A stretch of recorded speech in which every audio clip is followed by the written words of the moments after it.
ছোলার ডালের ধোকার ডালনা। ছোলার ডাল ভিজিয়ে মিক্সিতে পিষে ধোকাগুলো বানিয়ে নেব। তারপর আলু নুন হলুদ দিয়ে ভেজে নেব। এরপর কড়াইতে গোটা জিরে, পেঁয়াজ কাটা, আদা রসুন কাঁচা লঙ্কা, গরম মশলা বাটা, জিরে গুঁড়ো, হলুদ গুঁড়ো, টমেটো কাটা দিয়ে নেড়ে চেড়ে সামান্য একটু জল দিয়ে মশলাটি ভেজে নেব।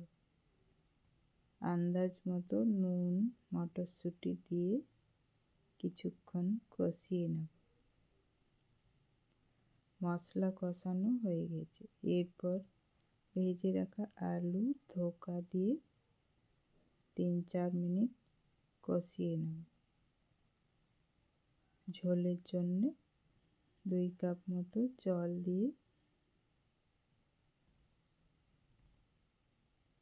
ভালোভাবে মিশিয়ে 6-7 মিনিট ফুটিয়ে নেব।